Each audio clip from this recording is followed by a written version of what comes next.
Adonai, kol goyim shabechu, kol ha'omim, ki gavar alenu hasdo be'emet Adonai le'olam. Alléluia, Alléluia, Alléluia, Alléluia, Alléluia, Alléluia, Alléluia, Adonai, kol goyim shabechu, kol ha'amim, ki gavar alenu hasdo be'emet Adonai le'olam. Alléluia, Alléluia, Alléluia, Alléluia, Alléluia, Alléluia, Alléluia. Venez louer le Seigneur, vous les nations, venez célébrer son nom, vous les peuples, car sa bonté pour nous est grande, sa vérité durera toujours. Alléluia, Alléluia, Alléluia, Alléluia, Alléluia, Alléluia, Alléluia.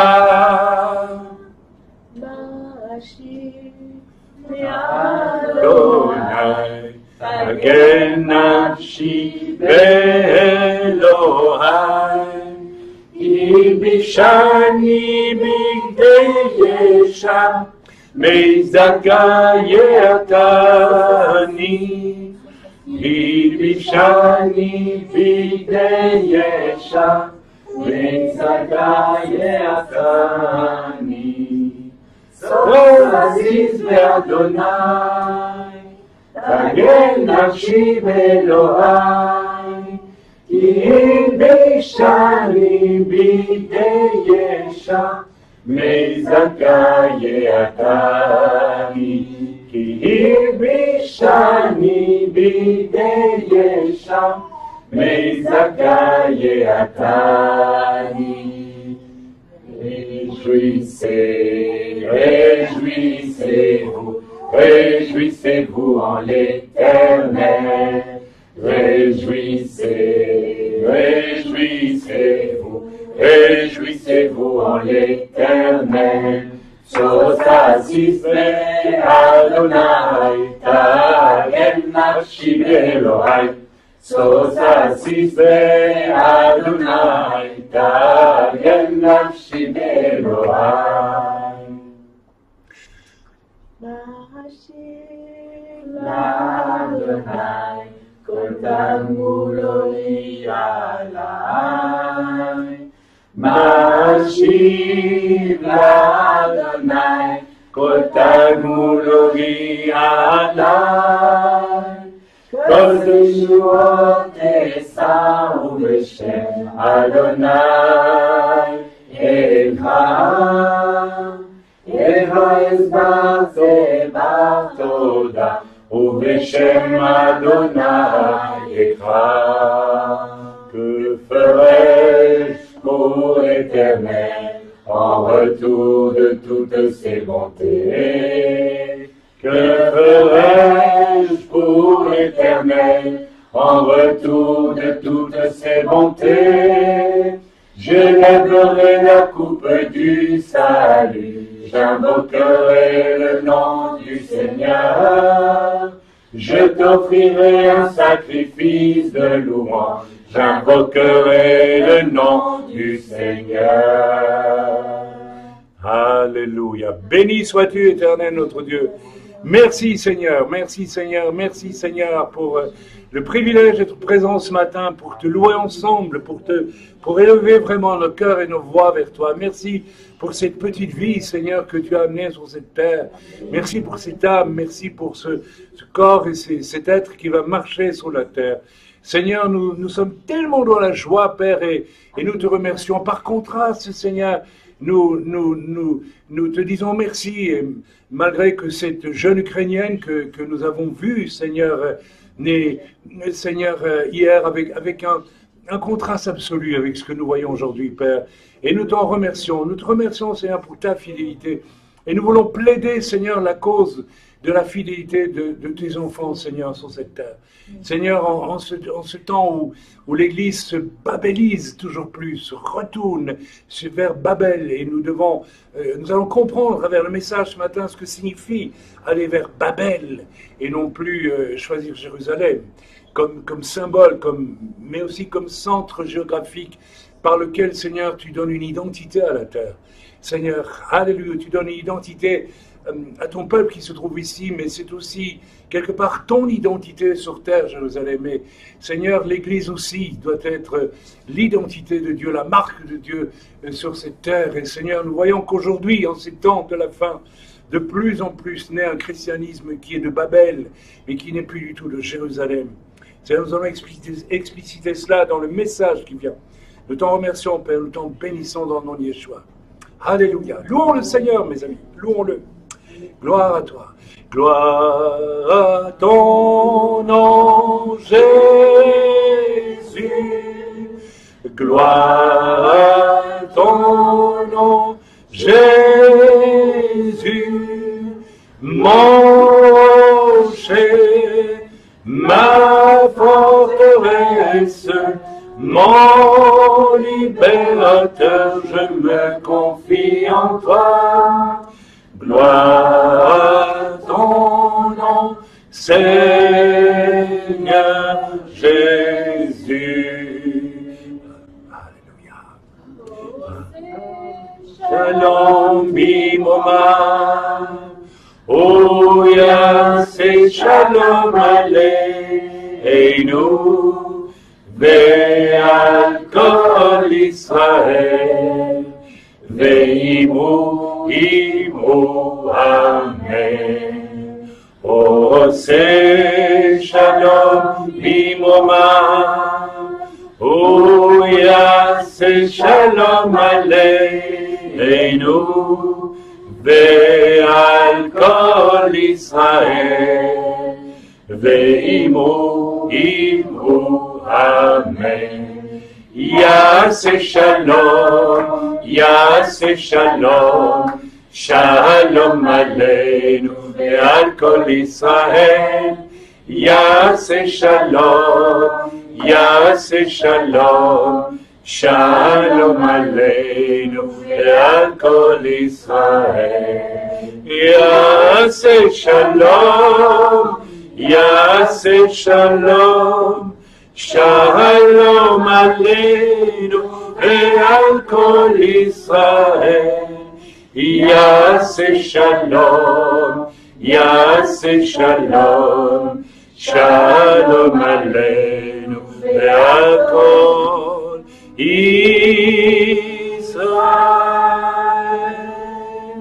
Asa alinu, Asa alinu, Asa alinu, Asa alinu, Asa alinu, Asa alinu. Kvarashnu, vegam tzaranu, Kvarashnu, vegam tzaranu, avalot lo katsanu. Avalot lo katsanu. Amen. Amen. Vous pouvez vous asseoir, si vous voulez. Alléluia. Alors aujourd'hui, nous avons deux moments de prière un peu spéciaux. Nous avons une présentation de Naomi et nous avons un temps de prière pour Shmuel qui va partir en Europe, qui va donc repartir pour quelque temps en Europe. Amen, et qui va donc rejoindre l'Assemblée en Suisse. Merci pour ces projecteurs qui m'aveuglent. Il aurait fallu les allumer par avance, ça aurait été mieux.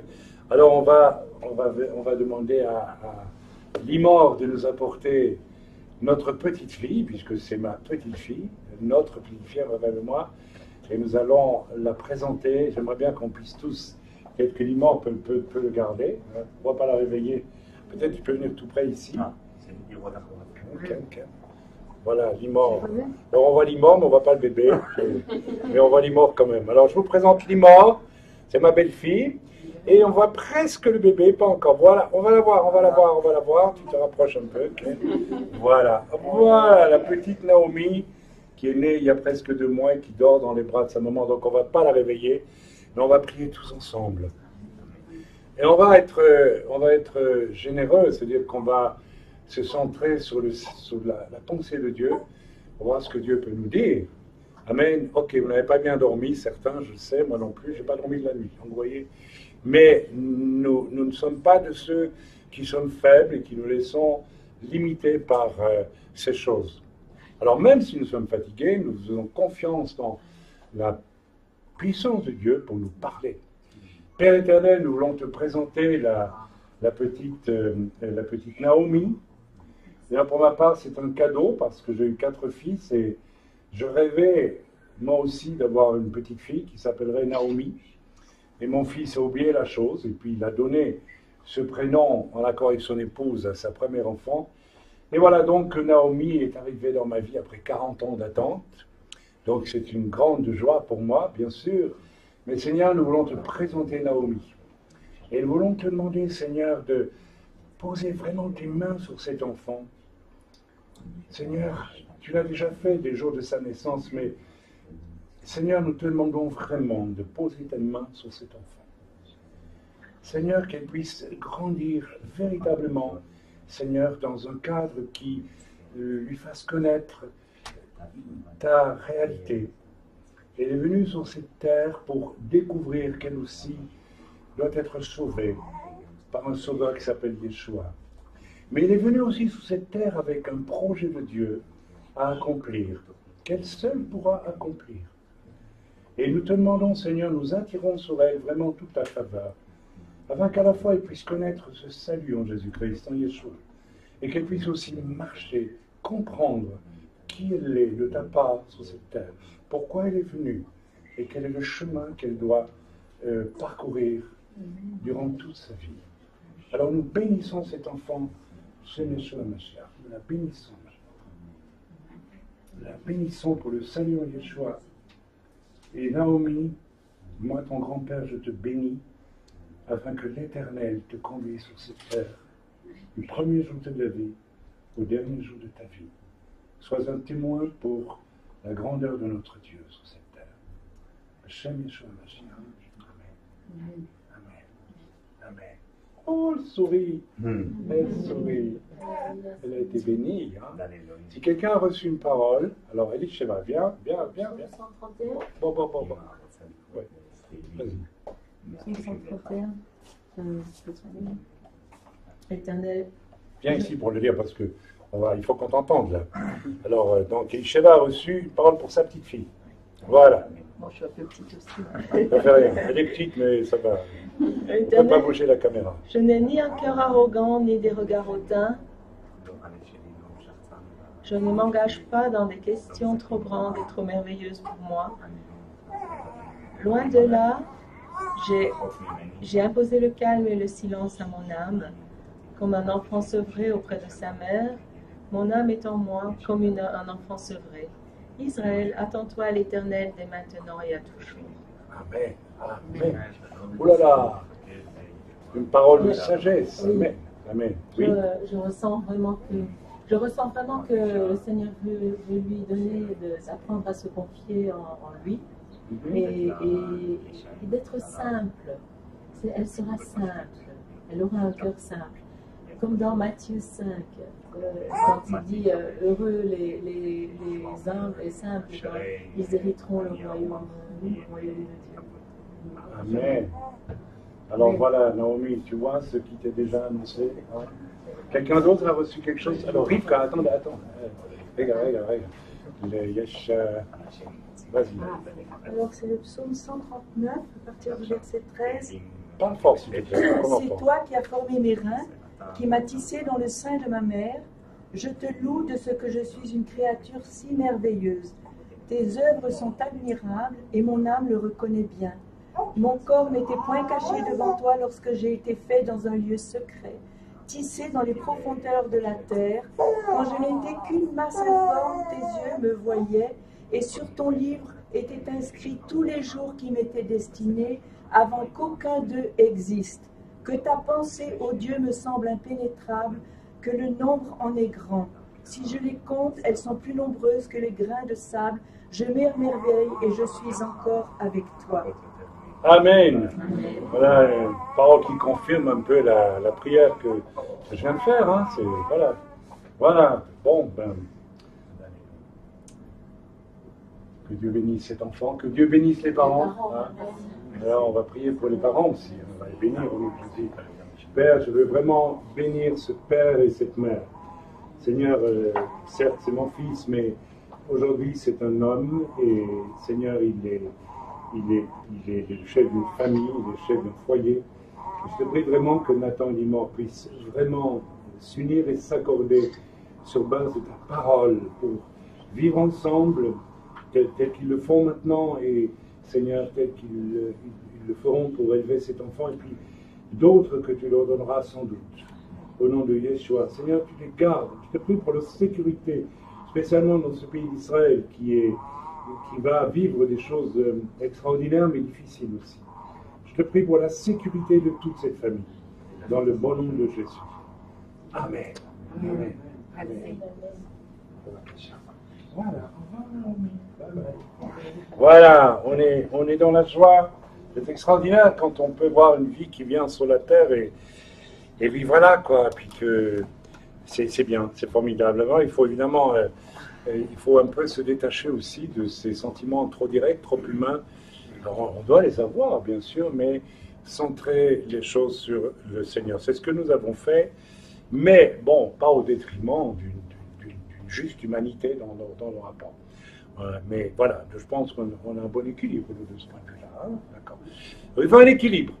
Alors, le sujet de ce matin est très spécial et au fond, je vais commencer par un court témoignage. Nous avons eu la visite depuis 2 semaines d'une jeune femme, bon, c'est un témoignage, hein, voilà, qui est un de ces nombreux chrétiens typiques de ces jours. Et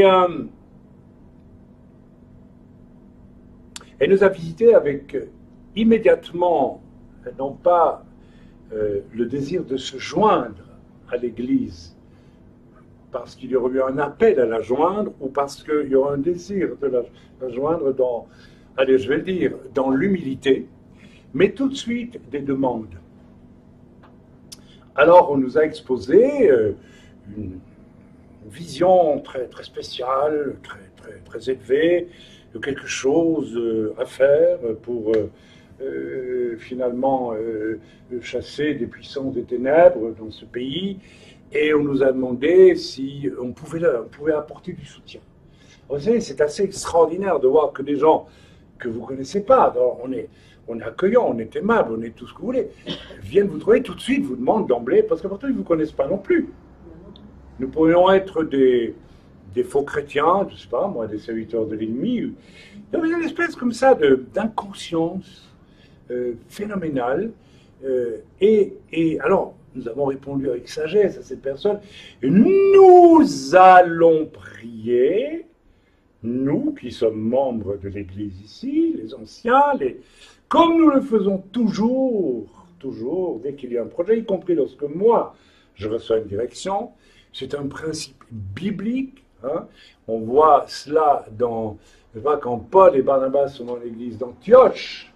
Paul et Barnabas sont des hommes de Dieu. Et pourtant, Antioche, ils ne bougent pas tant que les anciens, les prophètes et les docteurs et les anciens de l'église qui étaient sur place, ils sont dans une situation arrivant dans cette église de soumission à l'église. Et c'est l'Esprit de Dieu qui va parler aux anciens pour envoyer en mission Paul et Barnabas de façon apostolique. En réalité, je vous fiche mon billet, cette expression, je ne vous dérange pas avec cette expression, que Paul et Barnabas savaient très bien ce à quoi Dieu les appelait, mais ils ont vécu cette chose essentielle qui consiste à fonctionner dans cette humilité qui fait que nous attendons l'assentiment des autres qui va venir automatiquement, si cela vient de Dieu, parce qu'eux aussi sont des gens qui écoutent Dieu. Et donc, il ne peut pas y avoir des super écouteurs de Dieu et des gens qui suivent. Tout le monde écoute Dieu. Et il ne faut jamais craindre, quelle que soit la force de votre ministère, quel que soit le combat que vous menez, quelle que soit la maturité que vous ayez acquis, il ne faut surtout pas jamais rompre ce lien de dépendance au corps. Parce que, je le répète, les autres aussi sont des canaux. Et on ne perd rien à attendre que Dieu confirme par les autres, n'est-ce pas, les messages que vous avez reçus. Si vous refusez cette dépendance d'autrui, vous faites tout simplement preuve d'orgueil, de superficialité, et quelque part, et c'est le cas de beaucoup de chrétiens aujourd'hui, nous sommes bien placés ici à Jérusalem pour le voir, c'est le lieu où converge, pour une raison très simple, c'est que Jérusalem, c'est Jérusalem. On va en parler de Jérusalem dans quelques instants. Convergent toutes les personnes qui se disent investies d'une mission et qui ne relèvent pas du tout du corps de Christ en aucun point de la planète. Résultat, je reviens à la personne qui est venue nous visiter, nous laissant croire que voilà, c'est bien votre église. Et puis nous lui avons promis, nous avons dit, nous allons prier.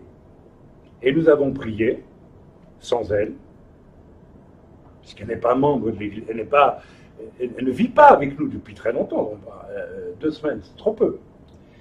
Et Dieu nous a dit, ne touchez surtout pas à ça, c'est pas de moi.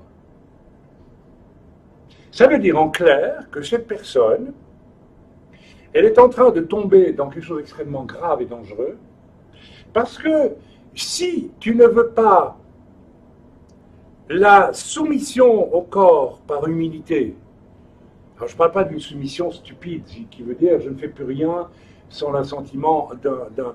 Ok, je ne parle pas ici du système pyramidal, je parle ici du corps tel qu'il doit être. Je fais preuve d'orgueil, et vous savez ce que Dieu va faire? Dieu va me donner va permettre que j'ai de fausses révélations. Et que je me cache, je me casse royalement la figure. Et j'ai vu comme cela, en 40 ans, presque de vie chrétienne et 30, je ne sais plus combien d'années de ministère, 37, j'ai vu des masses de gens qui se cassent la figure sans arrêt et qui ne comprennent pas pourquoi ils se cassent la figure.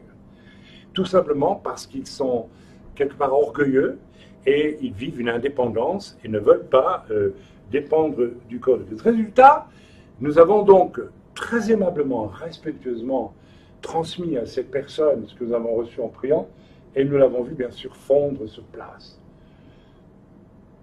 Et résultat, aujourd'hui, elle n'est pas là. Donc nous ne la verrons plus. Voyez-vous ce genre de chrétiens qui, en fait, veulent utiliser l'Église comme une espèce de self-service, où on vient trouver de l'aide quand on en a besoin, et puis le reste du temps, goodbye, salut. Écoutez, il y en a quelque chose qui ne va pas du tout. Il y a là quelque chose, et ce message, j'espère qu'il va être écouté sur le site, parce qu'il concerne énormément de gens aujourd'hui. Vous savez, j'ai beaucoup parlé ces dernières semaines du fameux drame de la chute, quand le diable vient dire à Ève et à la femme, bien avant l'homme, je suis désolé, bien avant, en premier. Et les femmes ont intérêt à réfléchir à ça, parce que, voilà, Paul le dit, c'est par la femme que la chute est entrée. C'est Paul qui le dit, il a raison. Paul est juif, il sait de quoi il parle, il a lu le Tanakh. Qu'est-ce qu'il est écrit? Satan vient trouver non pas Adam, mais Ève, et lui dit, si Dieu t'a menti, déjà une chose, Dieu t'a menti. Attendez, c'est quand même pas pourquoi de dire Dieu t'a menti. Ça veut dire que je rentre immédiatement, si j'accepte cette première parole, elle l'a acceptée, visiblement. C'est-à-dire, je mets Dieu en doute, Et je m'installe déjà, moi, dans une espèce de vérité qui est la mienne et qui met celle de Dieu en doute. Et vous allez dire, mais ça, c'est pas chrétien. Oui, c'est pas chrétien du tout, mais c'est le cas d'un nombre étonnant de chrétiens aujourd'hui. Le nombre de chrétiens qui me disent Dieu m'a dit, et moi j'entends tout de suite Dieu ne t'a rien dit du tout. Tu t'es raconté des choses, mais Dieu ne t'a rien dit. Alors avec humour, mon épouse a dessiné un petit carton, elle a une très belle écriture, parce que j'ai donné un message il y a 1 an d'ici, ou quelque chose comme ça. La lune est carrée, c'est Dieu qui me l'a dit. Vous comprenez l'allusion? Alors tout le problème, c'est de se rendre compte, parce que quand les gens reçoivent une pensée du Seigneur, etc., est-ce qu'on peut tout de suite décider que c'est de Dieu ou pas de Dieu? Mais il y a un problème. Moi, je crois qu'une des méthodes pour le savoir, c'est voir comment la personne s'inscrit dans l'Église. Parce que si vous êtes constamment hors Église, qui va vérifier que ce que vous dites est de Dieu ou pas? Puisque vous échappez comme une anguille sans arrêt. Alors nous avons passé 4 heures après à parler avec cette jeune femme. On a pris 4 heures de notre temps. Elle nous a pris 4 heures de notre Église. Je suis désolé, notre communauté, alors que nous étions fatigués, très fatigués. Et nous avons essayé avec elle de refaire son parcours. Depuis le jour où, dit-elle, elle s'est convertie. Elle a fait déjà, je ne sais pas combien d'églises, et chaque fois, nous demandait, mais avant de quitter l'église où tu étais, dès la première, tu dis, oui, Dieu m'a dit que je devais retourner dans mon pays. Elle s'est convertie quelque part dans le monde. Dieu m'a dit de... Je dis, mais est-ce que tu en as parlé à ton pasteur? Est-ce que tu as demandé la prière pour vérifier que ça venait bien de Dieu? Et si ça vient de Dieu, eh bien, dans ce cas-là, tu peux partir avec quelque chose de formidable. C'est-à-dire que si l'Église se trompe, elle est responsable pour toi de te laisser partir. Et c'est grave. Donc l'Église ne peut pas se tromper. Normalement, l'Église qui aime le Seigneur ne peut pas, Dieu ne va pas l'utiliser pour tromper les gens. Sauf si cette Église n'est plus une Église biblique, bien sûr. Hein? Attention. Quand l'Église elle-même a quitté le domaine de la vérité dans la parole de Dieu, elle n'est plus crédible non plus. Je n'écouterai jamais un prêtre orthodoxe me dire une révélation, parce que ce n'est pas possible. On ne peut pas, ou un prêtre catholique, je le dis ouvertement, hein, ou même certains pasteurs. Parce que quand je les observe, je dis, mais toi, tu n'es pas né de nouveau, c'est pas vrai. Tu es une poupée Barbie religieuse. Tu es une apparence religieuse, mais tu n'es pas né de nouveau. Mais quand on a affaire, il y a suffisamment de chrétiens véritablement nés de nouveau sur la terre que pour avoir ce cheminement intelligent de dire, si ça vient de Dieu ce que j'ai reçu, je vais me le faire confirmer. Comme ça, je suis d'autant plus sûr. Alors, nous avons demandé chaque fois à cette personne, mais alors chaque fois, c'était une réponse très évasive. Oui, mais il m'a béni. Mais je ne t'ai pas demandé s'il t'a béni, je t'ai demandé, toi, tu as demandé la confirmation de ta direction, soi-disant, enfin, je n'ai pas dit soi-disant, mais ta direction reçue de Dieu. Ah oui, mais non, mais il m'a béni, puis c'est Dieu qui m'a parlé. Je dis, mais je ne te demande pas ça. Dis-moi si. Vous voyez, alors, cette personne va comme une anguille chaque fois. Alors, elle a déjà fait au moins 42 stations, j'exagère un peu, hein. Mais, et alors, des personnes comme ça reçoivent des révélations d'être des grands ministères d'intervention dans les domaines du surnaturel le plus pointu. Alors, bien sûr, nous avons prié, puis Dieu nous a dit non, c'est de la blague. Ce qu'elle a reçu là, c'est diabolique. Elle a reçu quelque chose de diabolique qu'elle prend comme quelque chose venu du Seigneur, et elle est en grand danger. Le diable, vous savez, quand vous n'êtes pas en accord avec l'Église. Quand je dis être en accord avec l'Église, attention, je ne parle pas de l'aspect formel des églises qui ont une carte de membre et toutes ces bêtises. Je parle de votre cœur. En accord avec l'Église. On sent très bien là où il y a l'Église. Ici, nous ne sommes pas une église de 5000 membres. Et heureusement d'ailleurs. Parce que j'ai visité des églises où j'ai prêché. Je me rappelle d'une église où j'ai prêché, je ne dirais pas dans quel pays, pour n'affoler personne. Il y avait au moins 300-400 membres dans cette église. Et en entrant dans cette église, je vous assure, j'ai eu un choc parce qu'au-dessus de la foule des gens réunis dans cette église, j'ai vu vous n'allez pas me croire, des centaines de démons. L'Esprit de Dieu m'a ouvert l'esprit, il m'a dit, regarde. L'église est dirigée par une femme, d'ailleurs physiquement très imposante, et un mari comme un petit cornichon. C'était elle qui dirigeait tout. Le mari faisait semblant d'être le pasteur, mais il était le toutou de sa femme, point final. Déjà ça, c'est foutu dès le départ. C'est pas une église. C'est pas une église, c'est un club, puisque la Bible dit femmes, soyez soumises à vos maris, et pas maris, soyez soumis à vos femmes. Bon, on va pas revenir dessus, hein. Ok. Si ça ne plaît pas, et ça plaît de moins en moins, Cisco. Mais il n'y a rien qui fonctionne si l'on veut passer vers l'économie des commandements de Dieu, y compris dans la Brit Hadasha. J'en ai encore parlé à l'étude biblique cette semaine. Il n'y a pas de dichotomie, il n'y a pas de séparation entre la loi et la grâce. Il n'y a pas de séparation entre Israël et l'Église. La preuve, c'est qu'il y a des commandements dans la Brit Hadasha. Donc arrêtez de parler de cette Église qui est tout le temps sous la grâce, la grâce. Et finalement, il n'y a plus de loi, il n'y a plus de règles, il n'y a plus de structure. Il y a des structures données par Dieu lui-même pour l'Église aujourd'hui et il faut les vivre. Autrement, tout ce que vous vivrez, soi-disant avec le Saint-Esprit, risque à un moment donné de devenir un tout autre esprit. Alors que vous croyez avoir des révélations de Dieu. Vous êtes simplement victime de votre orgueil et de vos illusions. Alors, on va... alors, évidemment, cette personne, nous lui avons... Alors, on ne l'a pas fait agressivement, mais elle a été obligée de constater que depuis qu'elle est chrétienne, depuis 4-5 ans à peu près, elle ne s'est jamais, elle n'a jamais choisi d'être membre du corps quelque part. Mais elle circule d'un endroit à l'autre dans le monde en disant qu'elle a une grande révélation et elle espère qu'elle va trouver une église qui va se mettre au service de ça, de son pseudo à peine. Je caricature à peine, hein, c'est le cas de beaucoup de chrétiens aujourd'hui. Mais mes amis, c'est pas ça. C'est pas ça. On ne reçoit jamais un appel de Dieu dans des conditions pareilles. Je me souviens, je vais donner le témoignage, lorsque mon épouse et moi sommes venus au Seigneur, après les premiers mois de grosses d'émerveillement, de visitation de Dieu, de choses extraordinaires vécues, de puissantes et tout, Dieu nous a dit à un moment donné à organiser les choses pour que, voilà, on entre dans une assemblée. Alors, c'était une assemblée, je ne vais pas la nommer, c'est inutile, avec ses qualités, ses défauts.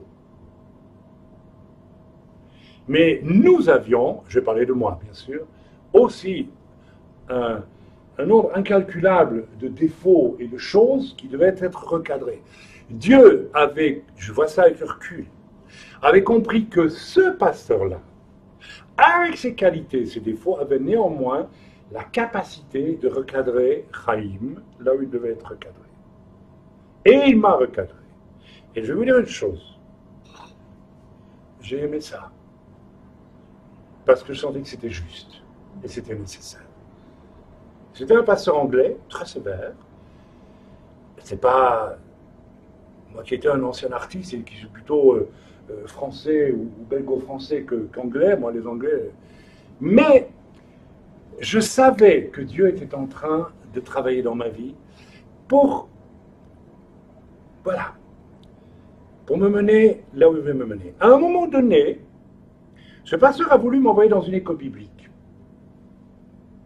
Je sais aujourd'hui que ce n'était pas le chemin pour moi. Vous savez très bien quelle est mon opinion sur les écoles bibliques. Je ne dis pas que tout est mauvais là, mais enfin, nous avons un frère qui ici pourrait nous dire que c'était finalement catastrophique pour toi. Et c'est vrai. Tandis que la formation en marchand, hein, que l'on pratique nous, ça n'a rien à voir avec ça, tu es d'accord?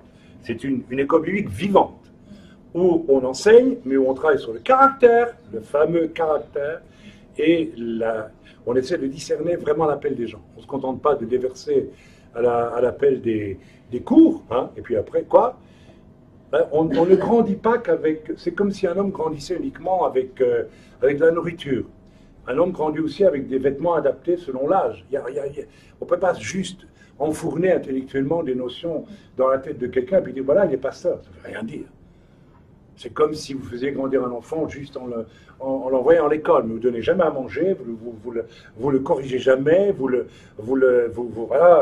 l'éduquez pas, hein, mais vous lui donnez un livre. Voilà, le livre de ta vie, c'est ça, maintenant débrouille-toi. Ben, vous savez, il va peut-être théoriquement vous réciter tous les points qu'il doit respecter, mais il va en respecter aucun. Ok, on s'est compris. Ok, donc je reviens à mon histoire.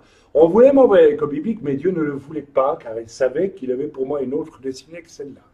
Très bien. Alors, qu'est-ce que Dieu fait?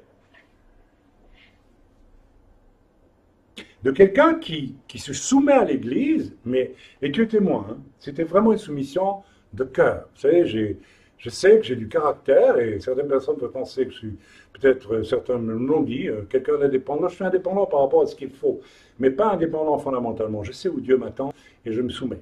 Je l'ai appris là d'une façon très claire. Okay, c'était un apprentissage très net.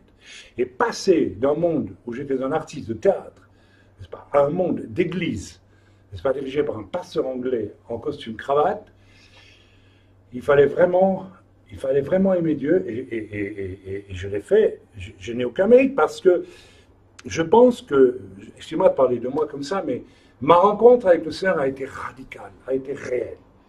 C'est-à-dire, ça a impliqué un effondrement total de mes illusions sur moi-même et le fait de devoir découvrir quelque chose de nouveau. Donc, quand vous avez une telle conversion, vous n'avez plus d'illusions sur vous-même. Ben, vous dites, Dieu, fais de moi ce que tu veux. Et je te supplie, tous les jours, fais-le, change-moi, guide-moi, reconstruis-moi, fais de moi cette nouvelle créature dont la Bible parle. Et je pense que beaucoup de gens aujourd'hui qui deviennent chrétiens n'ont pas cette soif-là. C'est très étrange. Ce qui me conduit à penser que peut-être ils ne sont pas convertis vraiment. Ok, je reviens à mon histoire. Et puis, soudain, comme le Seigneur ne voulait pas que j'aille dans une école biblique, le Seigneur s'est arrangé pour me trouver du travail à 100 km de la ville où nous nous trouvions. En plus, cette ville, je ne vais pas la nommer, mais c'était la ville du pays où j'étais, à savoir la Belgique. La ville où j'avais toujours dit à mon épouse, s'il y a une ville au monde où je ne voudrais jamais vivre, c'est celle-là. C'était pour moi, elle n'est pas pire qu'une autre en Belgique, mais elle représentait des choses que je ne pouvais pas supporter pour diverses raisons. Et c'est exactement là que Dieu m'a envoyé, dans une église où j'étais littéralement... comment dire, reformaté. Toi aussi, là, complètement. Et au moment où, voilà, donc, à un moment donné, on aurait pu, et Dieu savait que nous devions quitter cette église. Donc Dieu, avec intelligence, m'a ouvert du travail à 100 km de là, donc j'ai été trouvé le passage, je dis, qu'est-ce que je vais faire? Qu'est-ce qu'on va faire? Parce que, voilà, c'est pas possible, je ne peux pas faire 100 km, c'est trop loin, etc. Et je sentais aussi quelque part que Dieu était en train d'ouvrir la porte. Mais vous savez, entre moi, je décide de quitter une église et Dieu m'ouvre la porte pour aller dans une autre, pour ma formation, il y a du chemin. Et finalement, il a vu que ce n'était pas de la rébellion de ma part, ce n'était pas de l'indépendance, c'était pas de... Voilà, j'ai reçu un grand appel, et puis je vais de par le monde, et puis c'est fini l'église, elle n'existe plus, non, pas du tout. Et nous avons gardé d'ailleurs un lien avec cette église, puisque le pasteur s'est trouvé embarrassé financièrement, et le Seigneur nous a commandé de donner pendant une année ou presque la moitié de notre salaire à ce pasteur. C'est bien la preuve que Dieu avait tissé un lien très fort. J'estimais que c'était tout à fait normal pour moi de le faire. Et finalement, comme il a... alors il s'est fait que dans la ville où j'ai trouvé du travail, enfin tout près, eh bien, il y avait une autre église qui était en bonne relation avec l'église où j'étais. Et finalement, il y a eu un passage. Mais c'est dans cette église-là que j'ai pu rentrer tout doucement dans un ministère et être reconnu. Alors que dans l'autre église, j'aurais dû passer par une école biblique, avec tout ce que ça implique. Je n'aurais jamais pu devenir serviteur de Dieu dans cette église. C'est un système pyramidal cloisonné. Donc Dieu savait qu'il voulait me former et me ouvrir la porte de l'appel. Alors vous me suivez, c'est important. Mais j'étais passé par l'école de l'obéissance. Et c'est Dieu qui a ouvert la porte. Ok. Donc, je dis toujours, moi, aux gens qui m'écrivent, parce que je reçois des lettres depuis tant d'années, ou des mails, « Oh, frère, la réputation de votre magnifique ministère est venue jusqu'à nous. » On commence comme ça, je me méfie beaucoup. Et puis, Dieu m'a dit, Dieu leur a toujours dit, les gens, que vous allez me former pour être un évangéliste. Je dis, alors là, tu peux... Je réponds même plus, maintenant. Et je sais que Dieu n'a rien dit à ces gens-là. Parce qu'à moi, Dieu m'a rien dit. Si Dieu me prévenait à l'avance en me disant, tu sais, tu vas recevoir une lettre du Cameroun ou de je ne sais où, de quelqu'un qui... Ah, là, je fais attention. Moi aussi, j'ai l'esprit. Vous voyez, il ne faut pas croire que les autres dans l'Église, même ceux qui sont apparemment les plus timides, n'ont pas l'esprit de Dieu. Nous devons avoir cette espèce de conscience que nous sommes sans arrêt dans un corps. Et que tout ça vit et que rien ne doit se faire sans que le corps ne soit concerné. J'espère que je me fais comprendre. Parce que c'est un grand, grand problème aujourd'hui. Alors, résultat, cette personne à qui nous avons dit, nous avons prié, et Dieu nous a dit que ce que tu veux faire est dangereux, et que nous ne voulons pas nous y mêler, ne lui avons pas dit brutalement, ce n'est pas de Dieu, parce qu'elle serait vexée et elle se serait levée, elle serait partie, ou elle aurait commencé une discussion pour nous prouver absolument, parce que c'était son discours. Oui, mais Dieu m'a dit, j'ai une révélation, et puis le nom de ceci, et c'est mon prénom, qui ceci, qui cela. Et les gens, quand les gens s'efforcent de vous convaincre qu'ils ont aussi une grande révélation, méfiez-vous. Quand c'est une vraie grande révélation, il n'y a pas besoin de la prouver. Elle se prouve d'elle-même. Elle va vivre d'elle-même. Vous savez très bien, quand j'ai été faire des proclamations, qu'est-ce qu'on a fait dans le corps? Tout le monde a prié dans l'île, y compris au Togo, il prie. Et quand l'Église reçoit, oui, Chaim, c'est de Dieu, vas-y, j'ai même pas besoin de crier sur le toit, on va en faire, terminer. Ok? Donc ceci est très très important, et j'aimerais bien qu'on lise ensemble 2 chapitres. Ce n'est que l'introduction, ce que j'ai donné là, hein, mais j'ai déjà donné une bonne partie du message. Et voilà, donc le chapitre 36 et 37, je vous avoue franchement que j'ai reçu à lire ces 2 chapitres d'Ésaïe, je ne sais pas combien de fois durant tout mon ministère, et quelquefois ça m'a... ça m'agaçait un peu parce que je ne savais pas vraiment à fond pourquoi Dieu me donnait à lire ces 2 chapitres. Et c'est hier, alors que j'étais très fatigué pourtant, que soudain j'ai compris qu'il y a en filigrane de ces 2 chapitres toute autre chose que ce qui est dit en apparence. Alors c'est la fameuse histoire du Rabshakeh qui vient trouver le roi Ézéchias pour essayer, au fond, de convaincre. Alors on va le lire ensemble. Vous voulez bien qu'on le lise ensemble? C'est un peu long, mais il faudrait peut-être il faut quand même qu'on le lise. Après tout, la parole de Dieu, c'est la parole de Dieu. La 14e année du roi Ézéchias, Sanchérib, roi d'Assyrie, monta contre toutes les villes fortes de Juda et s'en empara. Et le roi d'Assyrie envoya de Lachis à Jérusalem vers le roi Ézéchias. Ézéchias était un bon roi. C'est important de le souligner. Ok? C'est un bon roi. C'est un bon roi, pourquoi? Parce qu'il respectait les règles établies pour le corps, on va dire, de Dieu à l'époque, c'est-à-dire Israël. C'est en ça qu'il était un bon roi. Pas parce qu'il avait des grandes révélations de Jésus, mais parce qu'il obéissait à la loi, tout simplement. Il connaissait la loi, il la faisait respecter. Eh bien, l'Église a des lois aussi. Je les résume, si vous voulez, très vite. 5 ministères. 9 dons spirituels. Tout ce qui est du domaine du Saint-Esprit, contrôlé par des anciens dans l'Église. La soumission de tous à tous. Soyez soumis les uns aux autres, dit l'Écriture. Y compris les serviteurs de Dieu doivent donner exemple de cette soumission au corps. Je suis toujours mal à l'aise quand j'en ai visité des centaines d'églises où le pasteur dirige tout et où il n'y a pas une soumission. Si vous n'êtes pas capable de demander même à l'église, lorsque vous recevez une nouvelle vision, un nouveau programme pour votre église, de le soumettre à l'église, ah ben oui, mais pas de le soumettre dans une discussion, genre démocratie, vous voyez ce que je veux dire, mais en priant. C'est incroyable de voir combien même les serviteurs de Dieu n'ont pas confiance en Dieu. Alors que si il disait au peuple de Dieu, j'ai reçu la vision d'un nouveau programme pour l'Église, nous allons prier ensemble pour voir si Dieu est d'accord. Parce qu'à vous aussi Dieu veut parler. C'est le fameux numéro 1, numéro 2, vous vous rappelez? Il ne faut pas mépriser le numéro 2. Ils ne le font pas. À la limite, ils vont discuter. On discute beaucoup dans les églises. On ne prie pas assez pour savoir si Dieu est d'accord avec tel programme ou tel choix. Toute la question, elle est là, vous savez. C'est l'interdépendance constante, la soumission les uns aux autres. Moi, quand je prie et que Rivka, que par ailleurs, en tant qu'ancien, comme tout le monde, tout un chacun, j'ai pu être amené à reprendre parfois, mais néanmoins, quand nous prions et qu'elle reçoit les choses de Dieu, je l'écoute. Vous voyez ce que je veux dire? Il y a cette soumission mutuelle qui est extrêmement importante. Voilà, et le roi d'Assyrie envoya de Lachish à Jérusalem vers le roi Ézéchias, Rabshakeh avec une puissante armée.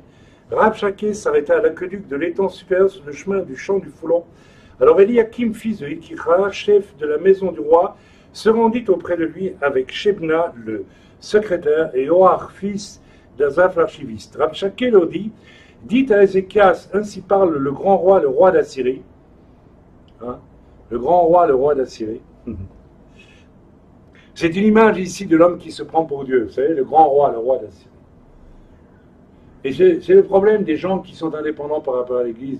Quelque part, eh bien, ils se prennent pour Dieu. Ils sont tombés, ils n'ont pas encore réalisé qu'au moment de la chute, le diable va dire à Ève, je l'ai dit tantôt, j'ai amorcé la question, mais je n'ai pas terminé. Dieu t'a menti.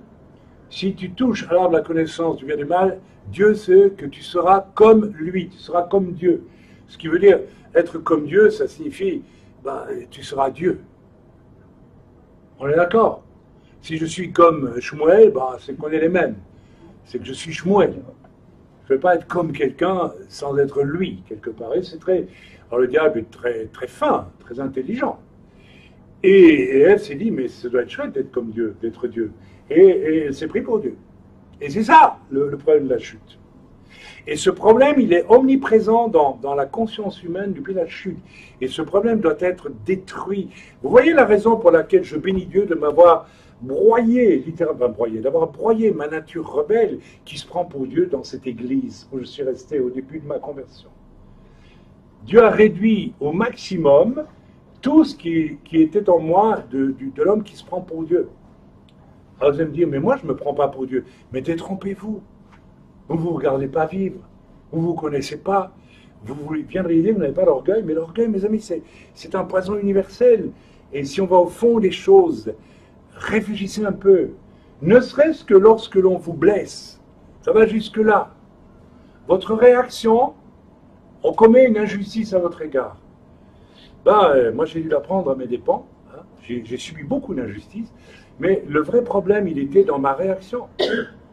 Quoi? On me fait ça à moi? Ah bon? Tu te prends pour Dieu, toi? Et ta réaction qui démontre si tu as de l'orgueil ou pas. Même quand on est injuste avec toi.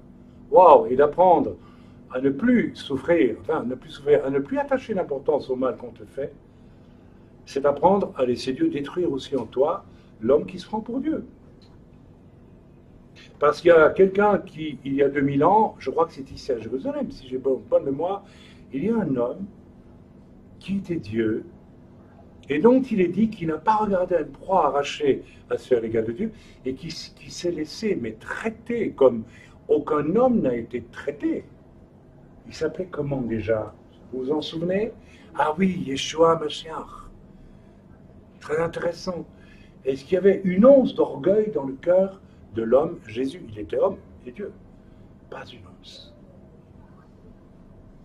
Et voyez le chemin que Yeshua a ouvert, il est là. Et aujourd'hui, l'Église ne le connaît plus, ce chemin-là. Et j'interpelle ici les serviteurs de Dieu, parce que cette personne dont je vous ai parlé au début, elle a visité cette Église déjà. Et personne ne s'est soucié de savoir pourquoi elle fonctionnait comme ça. Donc les pasteurs ont accueilli. Et aujourd'hui, les églises, beaucoup d'églises sont comme des grands halls où on rentre, on sort comme on veut, n'est-ce pas? sans savoir d'où on vient. Moi, je me rappelle d'une époque que je n'ai pas connue, mais où je pense, jadis, ça se faisait. Si tu quittais une église, tu devais venir avec une lettre pour dire, voilà, de recommandation. Moi, pasteur un tel, je recommande telle personne qui a dû quitter la région pour des raisons professionnelles, et c'est une bonne personne, avec un caractère parfois un peu difficile, mais elle est fidèle, elle est ceci, elle est cela, et si vous la voulez dans votre église, c'est bien. Maintenant, c'est fini tout ça. On circule comme on veut, quand on veut, et on fait ce qu'on veut. Vous allez dire qu'est-ce que ça va avec le Rabshakeh, vous allez comprendre. Ok. Le Rabshakeh leur dit, dites à Ézéchias, ainsi parle le grand roi, le roi d'Assyrie, quelle est cette confiance sur laquelle tu t'appuies? Alors, le Rabshakeh est menteur. Hein. Il poursuit un but. On va dire quel but il poursuit. Et puis, on va voir, c'est très intéressant ce qui se passe là, parce qu'en fait, Ésaïe 36 et 37, très en profondeur, on y viendra peut-être la semaine prochaine, il y a quelque part, aussi, on retrouve la grille de lecture pour le combat de la fin, quand toutes les nations viendront contre Jérusalem. Écoutez-moi bien, je vais dévoiler tout ça au fur et à mesure. Quelle est cette confiance sur laquelle tu t'appuies? Je te le dis, ce ne sont que des paroles en l'air. Il faut pour la guerre de la prudence et de la force. En qui donc as-tu placé ta confiance pour t'être révolté contre moi? Alors qu'Ézéchias ne s'est pas révolté contre personne. Mais bref. On passe sur le Rabshakeh, on a déjà souvent prêché là-dessus. Voici, tu l'as placé dans l'Égypte, tu as pris pour soutien ce roseau cassé qui pénètre et perce la main de quiconque s'appuie dessus, tel est Pharaon, roi d'Égypte, et pour tous ceux qui se confient en lui. Voilà, je ne lis pas tout. En fait, le Rabshakeh vient semer le trouble et le doute dans le cœur des gens qui écoutent sur la muraille, parce que son but est que Ézéchias, qui est roi d'Israël, soit effrayé et qu'il accepte quoi? Ben, on va le lire, on lit un peu plus loin. N'écoutez point Ézéchias. Oui, il dit au verset 15 qu'Ézéchias ne vous amène point à vous confier en l'Éternel en disant l'Éternel nous délivrera, cette ville ne sera pas livrée entre les mains du roi d'Assyrie. N'écoutez point Ézéchias, car ainsi parle le roi d'Assyrie. Faites la paix avec moi, rendez-vous à moi, et chacun de vous mangera de sa vigne et de son figuier, et chacun boira de l'eau de sa citerne, jusqu'à ce que je vienne et que je vous emmène dans un pays comme le vôtre, dans un pays de blé et de vin, un pays de pain et de vigne. Voilà le but que poursuit le Rabshakeh, envoyé du roi d'Assyrie. Alors, le roi d'Assyrie, ce n'est pas le roi de Syrie, ok? C'est la Syrie, L apostrophe, A majuscule, 2S-Y-R-I-E. La Syrie de l'époque, c'était l'Irak, l'Iran et probablement une partie de la Syrie aussi actuelle. C'était un immense empire. Et cet empire, il a affaire avec le cœur démoniaque de l'humanité se trouve là, mes amis. C'est là que Babylone s'est développée. C'est de là qu'Abraham va sortir pour devenir Abraham. Il sort de Ur en Chaldée, tout ça c'est la même région. Et c'est aussi le lieu d'un épisode absolument important à comprendre. Alors j'espère que ça vous vient déjà à la bouche maintenant. La tour de Babel. La tour de Babel. D'ailleurs c'est très intéressant parce que, je ne sais pas en France, mais en Belgique, on dit aussi lorsque les gens parlent pour rien, ils babellent. On parle beaucoup. Et bon, on va y venir dans quelques instants. Le but du Rabshakeh, c'est de faire sortir de Jérusalem le peuple juif qui s'y trouve pour l'amener dans la région de la tour de Babel. J'aimerais bien qu'on s'élève un petit peu pour essayer de comprendre la signification spirituelle de cela. Parce que c'est exactement ce qui se passe aujourd'hui. C'est exactement ce qui se passe aujourd'hui avec beaucoup de chrétiens qui sont en train de se faire babéliser. C'est-à-dire qu'ils quittent le lieu de leur véritable identité, qu'ils n'en veulent pas, et qui fabriquent leur propre, religion, soi-disant inspirée du Saint-Esprit, pour beaucoup. Que faisaient les hommes sur la tour de Babel? Ils construisaient une tour où chacun montait à l'assaut du ciel avec sa vision des choses. Ce n'est pas Dieu qui les dirigeait, et Dieu a dû détruire cette tour et amener même une confusion des langues pour que les hommes ne s'unissent plus pour faire cela. On y viendra tantôt. Eh bien, c'est exactement ce que tout chrétien qui refuse d'être, comment vais-je dire, introduit dans l'Église, pour recevoir l'identité que Dieu veut pour lui. Et pour recevoir l'identité que Dieu a pour nous, mes amis, il faut d'abord que Dieu détruise l'identité que nous nous sommes fabriqués. Dieu doit d'abord nous détruire, casser en nous, il n'y a rien à faire. On ne peut, la nouvelle naissance, c'est pas j'ai accepté Jésus, ça y est, je suis né de nouveau. Non, non, non, non, c'est pas vrai, c'est faux. La nouvelle naissance signifie que tu es né, tu as grandi avec tes propres valeurs et tu as constitué un monde, un univers. Tu appartiens à la tour de Babel. Tu as ton propre discours sur les choses. Tout ça doit être détruit et ça ne se fait pas en 5 minutes. Ça se fait dans la mesure où tu as le désir que Dieu détruise ta vieille nature afin qu'il puisse construire ta vraie nature, celle que Dieu a voulu pour toi de toute éternité. Et c'est ça le challenge. Et mes amis, l'Église est faite pour ça. De la même façon que Jérusalem, c'est le lieu de l'identité de Dieu sur terre. C'est le lieu de l'identité. Pourquoi est-ce que depuis autant de siècles, tout le monde veut évacuer les Juifs de Jérusalem? Vous avez déjà posé la question. Parce que quand tout sera accompli, quand toutes les nations seront venues contre Jérusalem, dans l'esprit de la tour de Babel, parce que c'est ce qui est en train de se faire, eh bien, finalement, elles seront détruites. Elles doivent être détruites ici. Parce que c'est d'ici que le Seigneur lui-même, revenant sur la terre à Jérusalem, va donner son identité, l'identité que lui a voulu pour la terre. C'est-à-dire que la terre entière va devoir vivre une nouvelle naissance. Est-ce que vous me suivez? Et c'est la raison pour laquelle le diable s'acharne pour détruire Jérusalem. Et il n'y parviendra pas. Mais c'est aussi extrêmement dangereux de vivre ici si l'on est un faux croyant, si on est un croyant rebelle.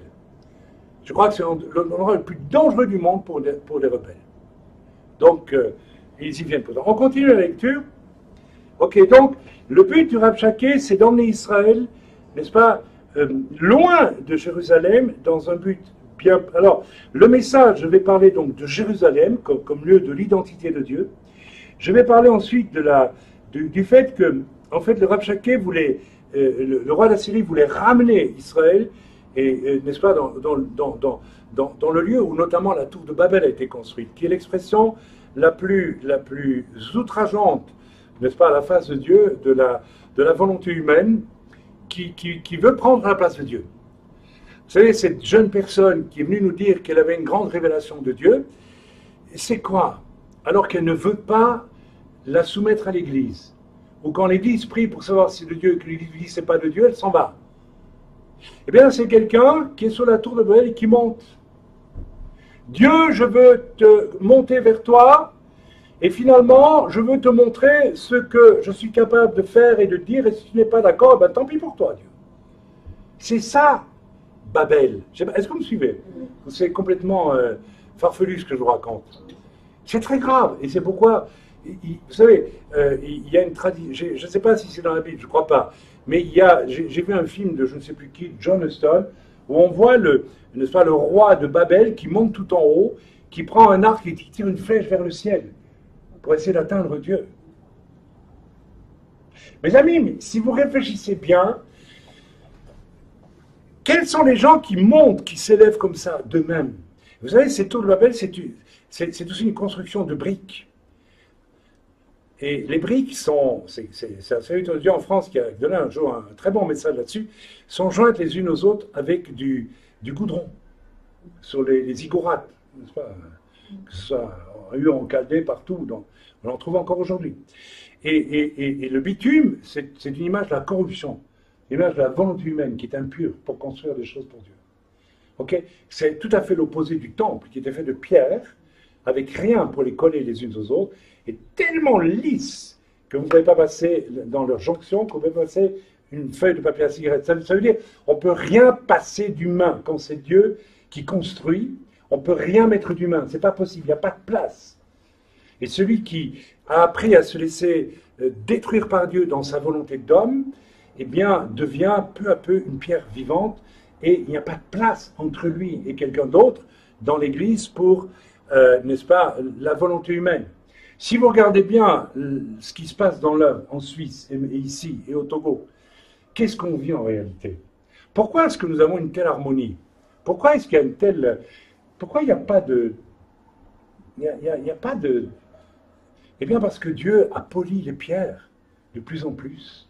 Et il n'y a pas de place pour les projets personnels. Même les miens, s'ils ne sont pas soumis à l'Église, ils deviendraient du goudron. Vous voyez ce que je veux dire? J'aimerais qu'on comprenne ça. C'est tellement important. Donc, voilà. OK?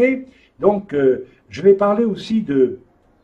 alors, je vais parler un peu d'Ésaïe, parce que je ne peux pas m'en empêcher, mais j'y viendrai tantôt. Donc, n'est-ce pas, le roi d'Israël, et ça c'est merveilleux, lui-même sait qu'il n'est qu'un rouage dans la machine. Il aurait pu dire, je décide, puisqu'il n'avait pas l'intention de sortir de Jérusalem, mais c'est un homme de prière, Ézéchias aussi. Il déchire son vêtement devant Dieu et dit, Seigneur. Vous voyez, bien qu'il sait qu'il ne doit pas quitter, il soumet quand même ça à Dieu. Et Dieu lui dit, tu vas aller trouver le prophète Ésaïe. Comme moi j'ai trouvé très étrange qu'Ésaïe soit justement là à ce moment-là. Eh bien ça, j'aurais dû le dire à la fin, mais je le dis maintenant, c'est une image. Écoutez bien ce que je vais vous dire.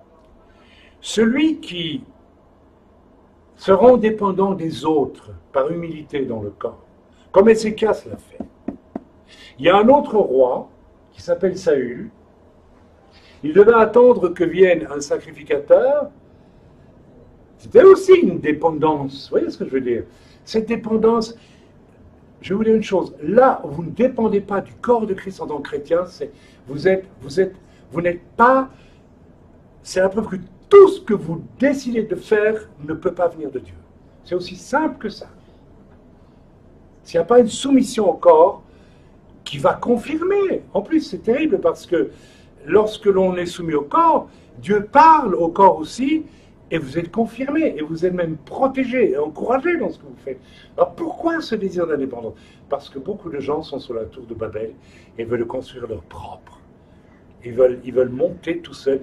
Et je me rappelle avoir fait un message là-dessus il y a presque 20 ans sur le péché d'Icare. Vous connaissez Icare? C'est cet homme qui a voulu aller vers le soleil et il s'est collé des ailes avec de la cire et en montant, n'est-ce pas, plus il s'est monté, la chaleur a fait fondre et il a été précipité au sol.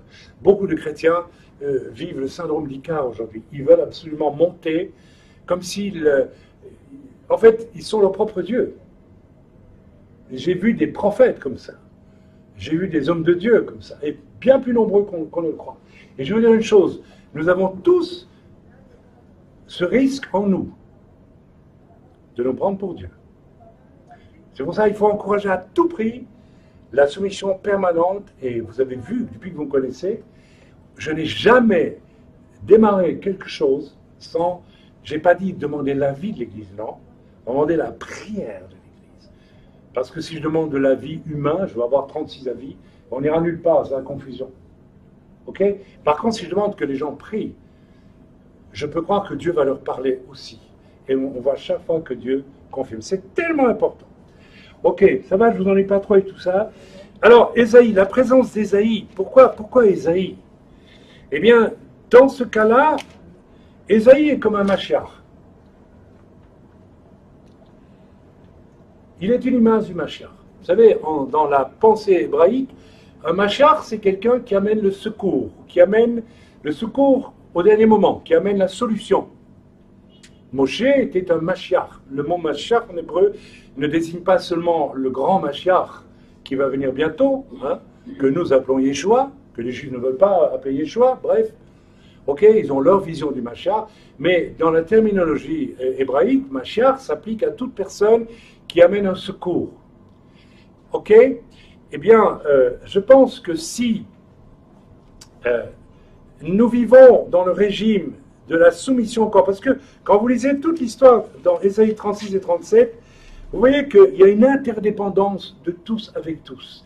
Les anciens sont sur les murailles d'Israël, mais le roi leur a dit, vous ne répondrez pas. Ils ne répondent pas. Vous voyez, il y a une soumission.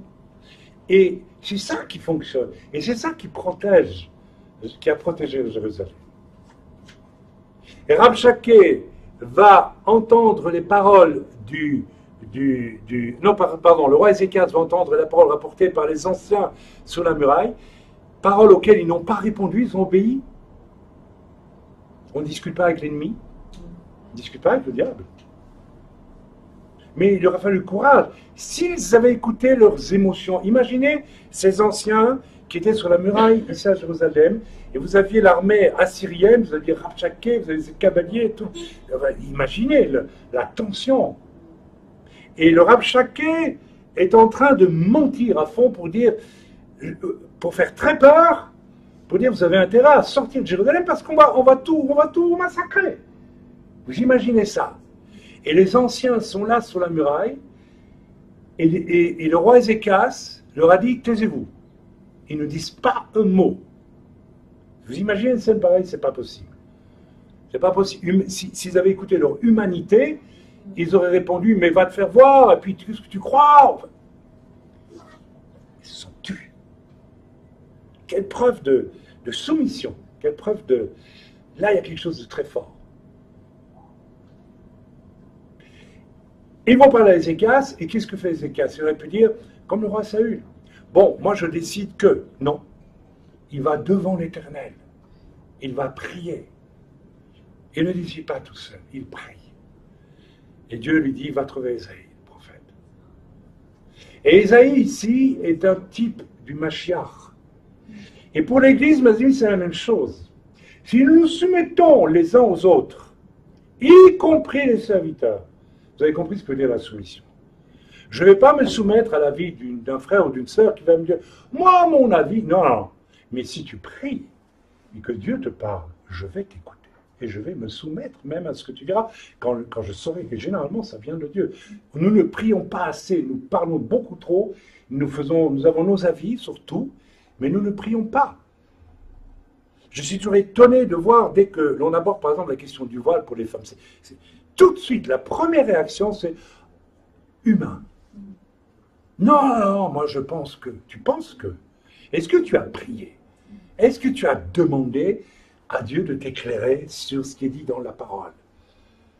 Est-ce que tu as ce courage-là? Est-ce que tu as cette intelligence-là? Voilà, alors on voit dans l'Église toutes sortes de traditions. Il y a des églises qui font la Sainte Seine tous les dimanches, il y a des églises qui se réunissent tous les dimanches depuis des siècles, mais quand on parle avec quelqu'un de ta famille, à qui j'ai parlé un jour, qui me disait, oui, mais l'Église, elle est née parce qu'il est écrit dans le livre des Actes que les frères, c'était des Juifs, ici à Jérusalem, se réunissaient le premier jour de la semaine et ils brisaient le pain. C'est-à-dire qu'ils faisaient un motzi, comme on fait chez nous encore. C'est-à-dire que le premier jour de la semaine, c'était le dimanche, Yom Rishon, et puis bon, le Shabbat était fini, donc on se réunissait chez l'un, chez l'autre, comme on fait nous-mêmes ici. Et j'ai passé au moins 1h30, 2 heures à redemander à cette personne de ta famille, tu t'en souviens, mais où est-il inscrit qu'il y avait du vin dans avec ce motzi? Impossible pendant 1 heure de lui faire admettre qu'il n'était pas écrit qu'il y avait du vin. Parce que l'Église catholique, orthodoxe, protestante, évangélique jusqu'à aujourd'hui, légitime le culte du dimanche en disant le premier jour de la semaine, donc le dimanche, Yom Rishon, ils se réunissaient ensemble et ils ont partagé le pain et supposément le vin. Mais c'est pas écrit. C'est pas écrit qu'il y avait du vin. Donc c'était pas une sainte scène. C'était un simple motzi. Alors, moi, ça ne m'est pas toujours de voir à quel point les hommes sont entêtés, alors que l'Écriture dit une chose, mais la tradition a installé autre chose, donc on continue à faire ce que la tradition dit. Mes amis, est-ce que vous croyez que si le Seigneur qui nous regarde, qui est mort sur la croix, et qui a institué la scène dans le cadre de Pessah, voit les discussions entre églises. Nous, on fait la Sainte Seine, déjà le fait de se réunir le dimanche, c'est pas le Shabbat. Il n'y a aucune justification biblique au fait de faire un culte le dimanche. Ce n'est pas biblique du tout. Je suis désolé, vous pouvez le retourner dans tous les sens. Ça ne tient pas la route 10 secondes. Bon, mais pourquoi je vous dis ça? Parce que moi, j'ai envie d'une chose, et c'est pourquoi nous lisons l'Écriture en hébreu, en grec. Ma femme contrôle formidablement les racines grecques, et on découvre sans arrêt des traditions de l'Église qui ne sont pas bibliques. Alors, vous allez dire, mais vous vous prenez pour qui? Pourquoi vous voulez changer les choses? Vous savez ce que je veux, moi? Je veux être sûr que Jésus reste bien le gardien de l'œuvre que nous avons établie. Je veux dépendre de Dieu et de l'Écriture et pas des traditions humaines, pas de ce que les hommes discutent, mais de ce que Dieu a établi. Et c'est une garantie extraordinaire, celui qui sait se soumettre au corps et donc à l'Écriture peut être certain qu'il sera gardé par le Seigneur lui-même.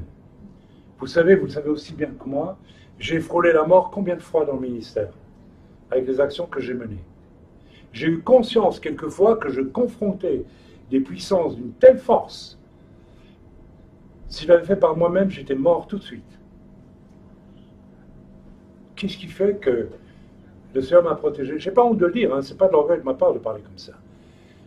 Le Seigneur m'a protégé, vous savez pourquoi? Parce que depuis toujours, j'ai ce désir d'être soumis à l'Écriture et de ne pas ériger un ministère comme quelque chose au-dessus. Vous voyez, sans connexion constante avec le corps. Ceci est extrêmement important. Bon, on va avancer parce que, ok, voilà. Le but du Rabshakeh est d'amener Israël, n'est-ce pas, et d'autres peuples en fait, loin de chez eux. Parce que il le dit plus loin, ils ont vaincu toutes sortes de peuples, et ils ont vaincu aussi une bonne partie de la tribu de Juda, et puis il y a Jérusalem. Et ils vont emmener tout ce monde-là où? Sur le lieu de la tour de Babel. Et mes amis, il y a là toute une symbolique aujourd'hui que nous devons absolument essayer de comprendre. Ok? Alors la tour de Babel, c'est le lieu d'une fausse unité, n'est-ce pas, d'homme contre Dieu. C'est pas un hasard si Sanchérib, roi d'Assyrie, je l'ai dit, provenant de la région où s'élevait, n'est-ce pas, la tour de Babel, qui est le symbole d'une union humaine contre Dieu, dans le sens de vouloir s'élever soi-même pour aller voir et même toucher Dieu, n'est-ce pas, sans nullement le respecter, lui rendre un culte qui commence par la soumission. Amen. C'est l'esprit de l'humanité qui n'a pas échappé à ce drame de se déclarer Dieu elle-même. Amen. Ça, vous avez compris. Ok? On retrouve toujours cette arrogance-là, ou bien dans la fournaise de la religion, par exemple. Alors, c'est tout à fait étonnant de le vérifier. Dans le catholicisme, n'est-ce pas, qui est un christianisme complètement dévoyé, n'est-ce pas, les papes ont déclaré un jour qu'ils étaient infaillibles. Écoutez, ça, c'est se prendre pour Dieu. Dans l'islam, la même chose. Quand vous écoutez le discours, Allah est grand, etc., et Mahomet est son prophète, je veux dire, c'est l'unique, c'est pas un prophète, c'est son prophète, le seul. On n'est pas loin là de... Mais Dieu sait que quand tu toucheras l'arbre de la connaissance du bien et du mal, tu seras comme Dieu. Oui, on le sent là derrière. En fait, il se prend pour Dieu. Il se prend pour Dieu. Et regardez ce que ça a amené. Ça a amené, n'est-ce pas, une religion de conquête et de pouvoir et de destruction, et pas du tout une religion basée sur l'amour, comme celui que Yeshua nous manifeste à la croix. Ok, j'avance. Ok, Dieu a établi selon la tradition. Alors pourquoi Jérusalem c'est important? Pourquoi Jérusalem c'est important? C'est extrêmement important. Si Jérusalem échappait définitivement, n'est-ce pas, des mains d'Israël, enfin de Dieu à travers Israël, eh bien, ce serait le signe de la victoire de Babel contre Dieu. Donc nous avons là une lutte qui recouvre toute l'histoire de l'humanité, quelque part. Dieu a établi selon la tradition juive 70 nations, 70 nations, avec une relation particulière à une nation, laquelle Israël. Dieu a choisi un peuple qui s'appelle Israël, et il y a, selon la tradition juive, 70 nations autour, bien, etc. Et tout ça, normalement, devrait, le but du Seigneur qui va se réaliser pendant le millénium, c'est de créer une dynamique d'auto-soumission mutuelle. On n'arrive pas à l'imaginer aujourd'hui. Hein. Quand on voit l'orgueil et l'arrogance de certains religieux orthodoxes, il faut bien le dire, juifs, et quand on voit l'orgueil et l'arrogance de certains religieux chrétiens, et quand on n'arrive presque pas à imaginer, c'est pas cette espèce de soumission mutuelle les uns aux autres qui devrait être le fait des nations par rapport à Israël et d'Israël par rapport aux nations. Israël ne pourra pas gouverner la terre, Jésus sera à Jérusalem, Israël va gouverner la terre, mais pas dans un état sans vivre en communion. Vous savez, ce qui se développe énormément aujourd'hui, c'est pas un hasard, c'est un désir. Quand même, c'est assez curieux, ce désir d'Israël de rendre service aux nations, d'envoyer du secours aux nations, d'être humble par rapport aux nations. Et je pense que c'est déjà un prémisse. Et de même qu'il y a des chrétiens qui commencent, depuis pas mal de temps maintenant, à découvrir que Israël, c'est quand même avant nous. Donc, vous voyez, l'humilité commence à s'installer de par l'interdépendance mutuelle, qui est la clé, finalement, de la survie de tout. Le but, ce que le Seigneur est venu racheter à la croix, c'est toutes nos rébellions. Et pour nous amener potentiellement à devenir un corps immense qui vit dans l'auto-soumission. J'espère que vous me suivez, n'est-ce pas? Un des outils du diable aujourd'hui est de détruire. Alors, tout ça signifie que, n'est-ce pas, Jérusalem est le lieu de l'identité de Dieu sur terre. Israël est aussi le lieu d'une identité sur terre. Et les nations aussi ont une identité. Je viens d'aller en Belgique avec mon épouse, et il n'y a pas très longtemps, et nous sommes allés à Ostende, cette ville magnifique, où nous avons vu des gens magnifiques, des gens absolument merveilleux, ils ne sont pas juifs du tout, mais ils ont une identité très belle. Ce sont des Flamands qui habitent au bord de la mer, c'est un peuple qui a une identité, qui a une culture, qui est belle. Et moi, je ne vois pas, je n'ai pas cette idée, être juif c'est plus que ça, ou être ça c'est plus que juif. C'est beau, et c'est beau. Dans le fait qu'en tant que juif, je reconnaisse la plénitude de l'identité de ces gens de bord de mer en Belgique, je me soumets à eux. Vous comprenez ce que je veux dire? Et l'amour, finalement, qu'est-ce que c'est si ce n'est pas une soumission mutuelle? Rivka et moi, nous sommes aux antipodes caractériels, n'est-ce pas? Mais nous nous soumettons mutuellement l'un à l'autre, n'est-ce pas, ma sœur? Et on va être honnête, fondamentalement, d'un point de vue humain, c'est pas facile. Ça n'aurait pas été facile. Mais avec le secours de Dieu, soudain, ça devient facile. Donc, cette notion d'interdépendance, etc. La question du racisme, c'est quoi la question du racisme? Mais moi, je n'y comprends rien au racisme.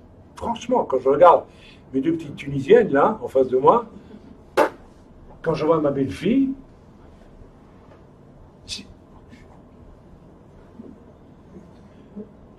si tu es raciste, c'est que tu te prends pour Dieu. Tu crois que ta race est plus importante que l'autre. Tu es un fou, tu es un malade. Ça n'existe pas. Je suis blanc, elle est noire, mais ça ne me dérange pas du tout. Et je suis sûr que ça ne la dérange pas non plus. Pourquoi ça dérange? Pourquoi ce problème de racisme? Parce qu'on se prend pour Dieu. C'est extrêmement grave. Nous devons être interdépendants, nous devons avoir cette indépendance. Ça ne veut pas dire que je vais devenir noir, ni qu'un noir doit devenir blanc, mais surtout pas. Restons ce que nous sommes. Mais, vous avez compris, le racisme, c'est simplement une question de se prendre pour Dieu. Et le racisme, il y en a dans tous les sens aujourd'hui. Le féminisme aujourd'hui, c'est du racisme anti-masculin. Ce n'est plus la défense légitime de ce qu'une femme a le droit d'être. Ça n'a plus rien à voir aujourd'hui. Il y a un bon féminisme, c'est sûr, et il y a un féminisme qui vise à quoi? À détruire les hommes, à les écarter, pour prendre la place. C'est une question de pouvoir aujourd'hui. Il y a un désir de pouvoir dans tout cela. Le pouvoir, le désir de pouvoir, ça vient de ce que je me prends pour Dieu, que je veux régner, que je veux dominer. Dans les couples, la plupart des conflits, c'est une question de pouvoir. Le challenge, quand je vois sur les émissions de télévision ou sur Internet toutes les discussions autour des mille et une inventions humaines sur le couple pour rendre ça vivable, en fait, ils prouvent simplement qu'ils sont arrivés à rien du tout. Mais je connais un seul chemin pour vivre le couple, c'est la soumission mutuelle, le respect l'un de l'autre. Même, et tout le monde le sait, je suis 100 fois plus intelligent que ma femme, vous le savez tous, n'est-ce pas? Bon, c'est pas vrai, hein, je rigole. Là. Mais, est-ce que je dois lui montrer sans arrêt? Ou est-ce que je dois me dire, vous comprenez ce que je veux dire? Et quelquefois, quand on est tellement sûr de soi, on ne se rend pas compte même de qui on est en face de soi. Et si on arrête un peu de croire qu'on est Dieu quelque part, et qu'on laisse l'autre s'exprimer, oh là là, ah ben dis donc, j'ai des surprises là. Je n'avais pas vu, je n'avais pas pensé. Rien que ce fait d'écouter l'autre.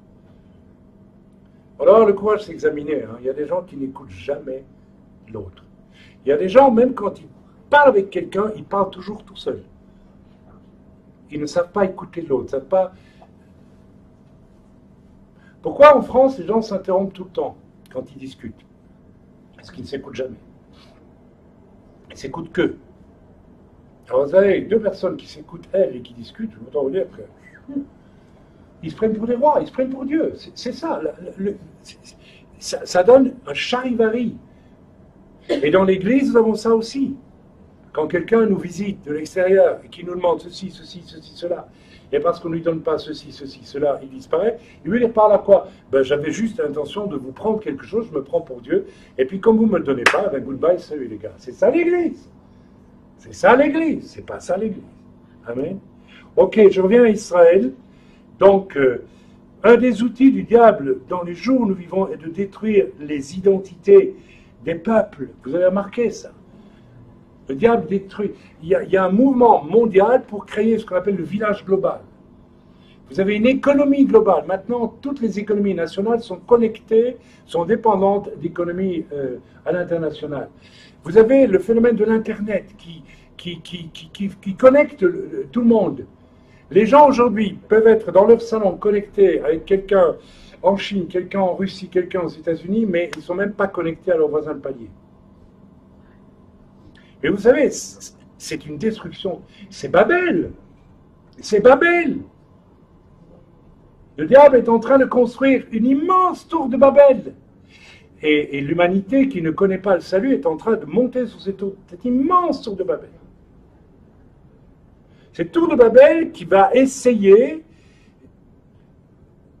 par l'humanisme, d'apporter, croit-elle, des solutions à l'humanité. Mais en fait, qui n'est que l'expression d'un orgueil extraordinaire où tout le monde se prend pour Dieu et on construit quelque chose qui, à un moment donné, de toute façon, va s'effondrer complètement. D'ailleurs, c'est pas un hasard, c'est pas un hasard si, au moment du retour de Yeshua, alors rappelez-vous le prophète Isaïe qui était comme un Mashiach pour le roi Ézéchias.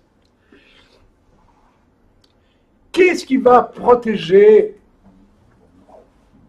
l'Église ou Israël de la destruction totale quand toutes les nations qui ont reconstruit la tour de Babel finalement vont venir où? Sur Paris pour détruire Paris? Sur New York pour détruire New York? Sur Moscou? Non. Sur cette petite ville de Jérusalem ici. Pour la prendre. Pour essayer d'enlever encore une fois les Juifs de cette ville. Parce qu'elle dérange cette ville. C'est l'anti-tour de Babel, Jérusalem. Vous me suivez ou pas? C'est tellement important. Alors moi je suis convaincu que les chrétiens qui seront protégés, ce sont les chrétiens qui ont su se rendre interdépendants les uns par rapport aux autres. Ce petit troupeau, regardez ici, nous sommes un petit troupeau, mais il y a une interdépendance, oui ou non? Elle existe ou elle n'existe pas?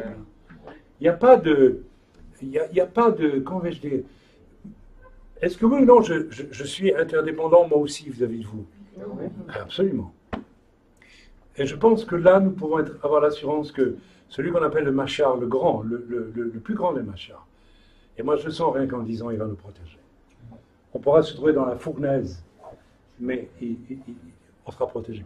Vous savez, quand le roi j'ai oublié son nom maintenant, va placer Daniel et ses compagnons dans la fournaise, Nebuchadnezzar, vous avez exactement le même principe. Qu'est-ce que Nebuchadnezzar voulait? Il voulait qu'il l'adore. Qu'ils quittent leur Jérusalem spirituel quelque part et qu'ils descendent sur la tour de Babel de Nebuchadnezzar.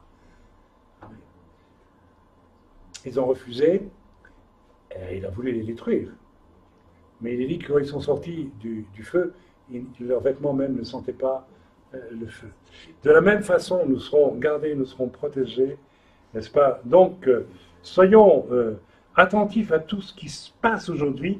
L'humanité est en train d'aller tout doucement vers une structure qui va obliger l'humanité à se nommer un chef humain qui se prendra vraiment pour Dieu. Et cet antéchrist viendra ici, rentrera dans le temple et ne pourra pas s'empêcher de le dire, je suis Dieu. Non pas parce qu'il va croire qu'il est Dieu, mais parce que regardez ce que je suis arrivé à faire. Imaginez que demain Trump arrive à établir une paix approximative ici en Israël. Imaginez, il a beaucoup d'argent, il paye ce qu'il faut encore les juifs religieux ici pour construire le temple. Et imaginez le jour de l'inauguration. On va inviter Trump, même s'il n'est pas juif. Je vous fiche mon billet. Quand on entrera dans le temple, il dira, parce que lui, il construit des beaux buildings. C'est moi qui ai fait ça. Je suis Dieu. Il n'a pas besoin de dire je suis Dieu. L'attitude sera celle de celui qui dira c'est moi qui ai fait ça. Vous comprenez? Quand le roi c'est Nebuchadnezzar, n'est-ce pas, construit des jardins suspendus à Babylone, magnifique, magnifique, Dieu lui dit rien. Faites des jardins suspendus. C'est le jour où il va dire devant je ne sais plus quel envoyé, c'est moi qui ai fait tout cela. À l'instant, Dieu le juge lui dit, je t'abats. Tu te prends pour Dieu, mon ami. Je t'ai laissé faire. C'était ton plaisir de faire des jardins suspendus. Mais dire c'est moi qui ai fait ça, non, c'est pas toi qui as fait ça. À ce moment-là, pendant 7 ans, il devient comme un animal. Vous connaissez l'histoire. Donc attention, mes amis, cette attitude que l'on voit de plus en plus chez beaucoup de chrétiens est absolument effrayante. Absolument effrayante. Ils sont en train, le christianisme lui-même est en train, une grande partie du christianisme est en train de monter sur la tour de Babel d'illusions humaines, d'auto. Imaginez cette tour avec tous ces gens, avec leurs idées religieuses, n'est-ce pas, tous ensemble, en train de monter, chacun pour soi. J'imagine même que sur la tour de Babel, il doit y avoir un concours, celui qui a la plus grande révélation. Moi, j'ai vu ça entre certains prophètes, soi-disant prophètes en France. J'ai assisté à une discussion dans mon bureau il y a des années entre 2 prophètes. L'un était un vrai prophète, mais d'un orgueil fou. Aujourd'hui, on n'entend plus parler. L'autre était un faux prophète. Et il y a plein de faux prophètes aujourd'hui. Et j'ai assisté à une discussion entre ces deux, jusqu'à un moment donné, l'un a dit à l'autre, finalement, tu es plus grand que moi. Vous vous rendez compte? Tu es plus grand que moi. Et un jour, j'ai écouté le témoignage du prophète. Dieu l'avait oint. Et nous l'avons bien connu. Et je l'ai écouté. Parfois, il faut se taire, il faut écouter les gens pour... Et j'ai commencé à voir quelque chose. Et dans son discours est apparu quelque chose qu'il n'a pas dit avec des mots, mais qui était là. J'étais absolument effrayé quand j'ai entendu ce que sa tête disait et son cœur disait. Et il a dit quelque part, non pas avec ses mots, mais avec sa pensée, je suis tellement important qu'il a bien fallu que Dieu me sauve.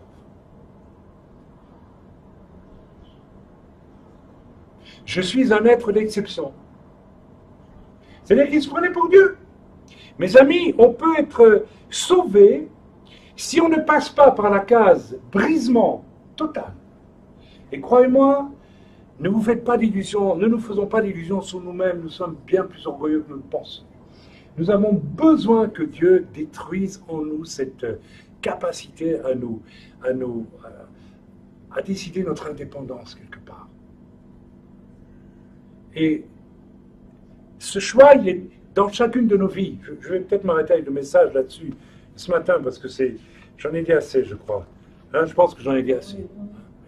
Il y avait encore beaucoup à dire, mais je ne vais pas le faire. Attention, mes amis, à cette chose en nous qui veut nous pousser à être indépendants. Moi, je pense que. Tu penses que? D'accord. Mais vous savez, moi, je me souviens, j'ai encore parlé de moi, je vous demande pardon, mais quand j'étais jeune chrétien, j'écoutais mon pasteur qui prêchait, et j'avais mes idées à moi, bien sûr. On a le droit d'avoir ses idées. Et puis, j'avais l'impression que le pasteur se trompait dans ce qu'il prêchait. Mais j'allais le trouver comment? Je n'allais pas le trouver en disant, ça y est, non, simplement, écoute, est-ce que je peux te poser une question? Et 9 fois sur 10, c'est moi qui avais tort. Mais vous voyez, je connais bien les chrétiens qui aujourd'hui ne vont jamais aller trouver celui qui, par exemple, les enseigne, mais vont garder l'idée qu'ils ont raison alors qu'ils n'ont même pas pris la peine. Vous voyez ce que je veux dire? C'est du même ordre que de ne pas soumettre ces projets à l'Église qui est autour de moi. C'est du même ordre.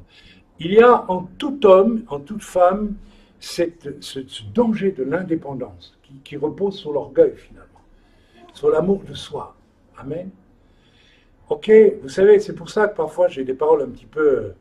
ok, hein, je vois mon fils et ma belle-fille qui ont un enfant. Bon, dans leur cas, je ne parlerai pas comme ça parce qu'ils sont croyants tous les deux. Et je crois qu'ils prient et qu'ils essayent d'exercer une sagesse venue de Dieu. Mais parfois, j'ai envie de dire à certains qui se disent, dès qu'ils ont un enfant, c'est déjà un Dieu pour eux, hein, ou à peu près. C'est pour ça que je dis exprès, mais tu sais, il est écrit que la folie est dans le cœur de l'enfant. Donc prépare-toi aussi prépare-toi à initier ton enfant à ce que signifie faire partie du corps de Christ. C'est-à-dire à savoir recevoir la vie d'autrui. Ok? Selon les valeurs. Bien. Donc, je ne vais pas aller plus loin avec ce que je vais vous dire ici. Il y aurait beaucoup de choses à dire et j'avais l'intention d'en dire beaucoup plus, mais je pense qu'on peut s'arrêter là aujourd'hui et comprendre que de la même façon que le diable voudrait, ou le prince de ce monde, voudrait absolument que Jérusalem ne soit pas Jérusalem. Jérusalem, c'est la preuve de l'identité de Dieu sur terre. Le peuple d'Israël aussi. D'ailleurs, c'est un avertissement que je lance. Mais alors, définitivement aux chrétiens, qui s'y priaient un tout petit peu, arrêteraient de dire que l'Église a remplacé Israël. Enfin, on ne va pas revenir sur ce discours-là, on connaît. Ça n'a pas de sens, ça ne veut absolument rien dire. Ok. Donc voilà, bien voilà, je vais m'arrêter là parce qu'effectivement, j'en ai dit déjà pas mal et il est déjà 12h30. Nous avons commencé, il était à 10h et quelques. Est-ce qu'il y a des questions à ce sujet? Je sais que vous avez compris l'importance de ce désir du roi d'Assyrie, qui représente le diable finalement, de sortir les Juifs de Jérusalem pour les amener sur la tour de Babel. Et aujourd'hui, il y a un combat. Alors, ce qui est vrai pour Israël est vrai pour l'Église, mes amis. Aujourd'hui, il y a une lutte. Le diable est en train de séduire beaucoup de gens qui se croient dans l'Église, mais en fait, ils sont hors de l'Église et ils sont sur la tour de Babel et ils construisent leur propre délire. Je dis bien délire, folie, complète folie. Au lieu d'être sagement dans l'Église et d'attendre que Dieu leur parle. Vous savez, moi, quand j'ai commencé à entendre la voix de Dieu pour ma vie, quand j'étais dans l'église où j'étais en Belgique, c'est très étonnant, je ne disais rien, mais parfois, une semaine après, le pasteur lui-même, il me disait, tiens, le Seigneur m'a donné une pensée pour toi. Ah, ça confirme ce que j'ai reçu. Vous voyez, il n'y a rien à faire. Alors certains vont me dire, oui, mais parfois l'Église, elle nous bloque dans notre appel. Moi, je vais dire une chose. Si Dieu t'appelle à quelque chose et que l'Église, parce que l'Église n'est pas parfaite, te bloque, Dieu saura t'ouvrir la porte, crois-moi. Il n'y a pas une Église dans ses erreurs, dans ses mauvais fonctionnements qui peut bloquer l'appel de quelqu'un. Il vaut mieux ne rien faire, il vaut n'avoir aucun projet. Je vais terminer avec un témoignage. J'ai rencontré récemment un pasteur, un évangéliste, qui sur une journée a au moins 42 projets. À tel point que moi ça me fatigue, Mais, alors il parle, il a des projets, on devrait faire ceci, on devrait faire cela. Et au bout de la journée, je dis, mais dis donc. Et j'ai envie de dire après, et tu fais quoi avec tout ça? Moi, si j'ai un projet, d'abord, il ne viendra pas si ce n'est pas reçu sans que moi, je ne fonctionne avec mon intelligence. Et il m'a demandé, mais toi, tu fais comment pour entendre la voix de Dieu? Je dis, moi, j'ai aucun projet. Toi, tu as un projet toutes les 10 minutes.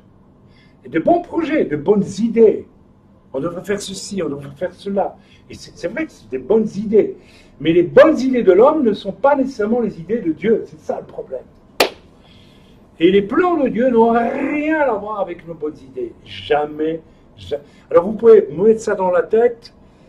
Le meilleur moyen d'entendre Dieu, c'est de n'avoir aucun projet. Aucun.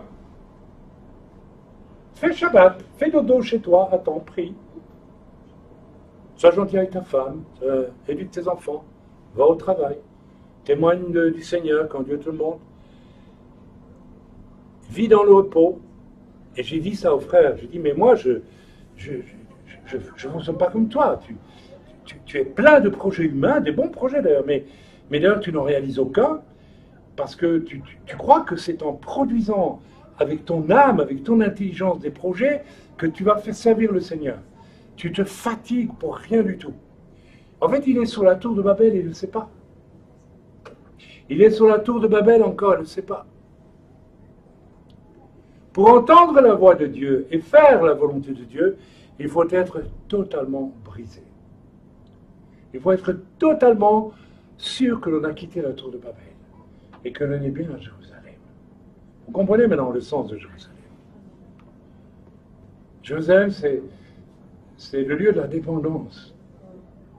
Ézéchias dépend d'Ésaïe, qui est un type du prophète, du Mashiach, qui protège, qui va protéger le peuple, parce que le dirigeant est lui-même un homme soumis à Dieu et à son entourage. Et parce que les gens qui travaillent avec lui sont soumis aussi. Combien c'est difficile dans bien des églises, quand vous êtes serviteur de Dieu, de demander à quelqu'un, tu peux faire ceci? Non. Vous voyez? Rien que ça. Alors on a la chance, on a 2 petites Tunisiennes, dès qu'on leur demande quelque chose, tout de suite. Amen. Amen. Voilà, je m'arrête là pour ce matin. Je voulais en dire beaucoup plus, mais j'aimerais que vous réfléchissiez à tout ça. Attention, mes amis, parce que la tour de Babel universelle est en train de se créer par toutes sortes de moyens sur la terre aujourd'hui. Le village global. Vous savez, quand je rentre en Belgique, parfois, je vais voir le village de mes grands-parents, parce que j'y étais petit, je l'ai connu. À l'époque, il y avait des gens sur la rue qui parlaient, tout le monde se connaissait, il y avait un téléphone dans le village. Aujourd'hui, quand vous traversez ce village, il n'y a plus personne. Il n'y a plus de vie, il n'y a plus de contact, les gens ne se connaissent même plus. Un village. Tout le monde travaille, et le soir, tout le monde est sur Internet, et plus personne. Pendant la journée, il n'y a personne, tout le monde travaille à la ville. Et le soir, personne ne sort et ne se visite parce que tout le monde est sur Internet ou devant la télévision. Vous voyez, le village global. Alors on connecte avec plein de choses. Sur Internet, on achète des trucs, etc. Mais on ne connaît même pas son voisin. On ne sait même pas si le voisin est en train de mourir ou s'il est en train de... Il y a quelque chose de terrible qui est en train de se passer. D'accord? La théorie du genre, c'est une destruction de l'identité de l'homme et de la femme, c'est tout. Et est-ce que vous voyez dans quoi on nous embarque? Et c'était dans l'esprit, mes amis, il est en train de rentrer dans l'Église. Il faut vraiment que nous nous défendions. Et je vais terminer en vous disant que j'ai reçu une étrange parole de Dieu que je vous ai soumis, que j'ai soumis en Suisse, que j'ai soumis aux frères et sœurs au Togo aussi, je pense, en écrivant. Le Seigneur m'a dit, pour le mois de novembre, il faut quelque part vous replier sur vous-même. Qu'est-ce que ça veut dire? Qu'est-ce que ça veut dire? Je pense que finalement, ça veut dire, il faut vraiment être certain de ce que vous avez en tant qu'Église et de ce que vous êtes. Parce que l'offensive de cette fausse Église qui relève de la tour de Babel va se développer avec une force incroyable aujourd'hui.